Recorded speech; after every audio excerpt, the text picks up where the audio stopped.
Today, we're diving into a really powerful idea, the polymath advantage. We're going to find out why having a ton of different interests isn't a weakness, but might actually be your greatest strength. So let me start with a question that might hit a little close to home.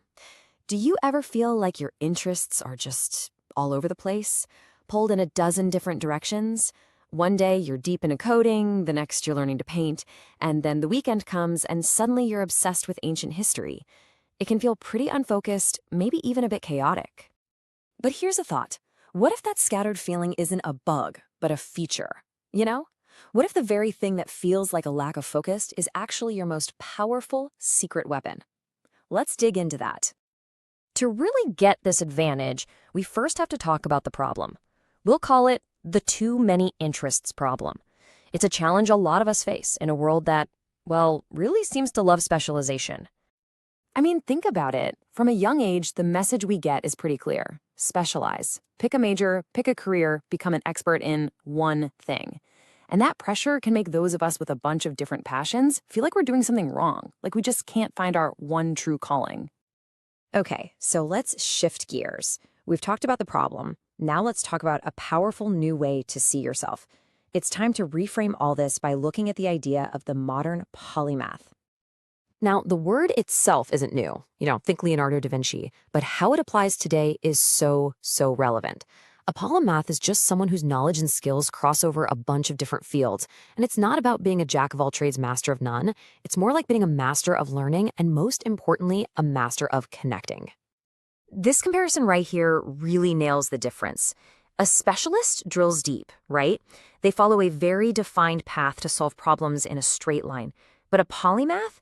They're more like a bridge builder.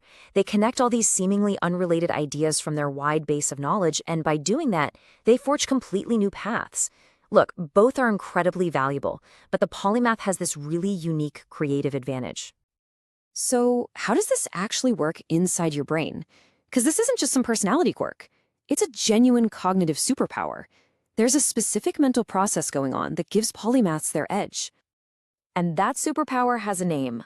Associative thinking. This is the secret weapon we were talking about at the start. It's this amazing ability to make connections between different fields of knowledge that aren't obvious at all. Your brain becomes this incredible web of ideas, not just a bunch of separate boxes. And here's a perfect example of how that works in the real world. Just imagine taking a concept about color theory from art, mashing it up with a sorting algorithm from technology, and then applying a subscription model you learned about in economics. What do you get? A breakthrough idea, something a specialist who's just working in their own lane would probably never even think of.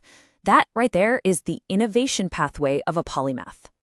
And listen, this isn't just some neat trick for being more creative. This way of thinking is becoming absolutely essential. The future really belongs to people who can connect the dots, which is why the future is polymath.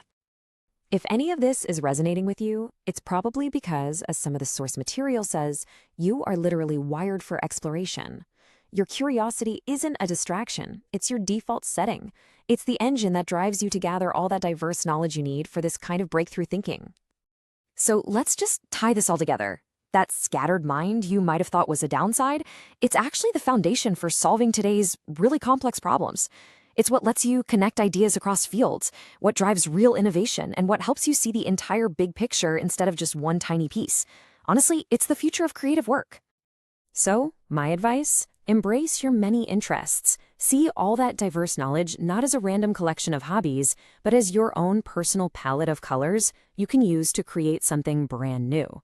Go ahead and own your identity as a polymath. The only real question left is, what will you connect next?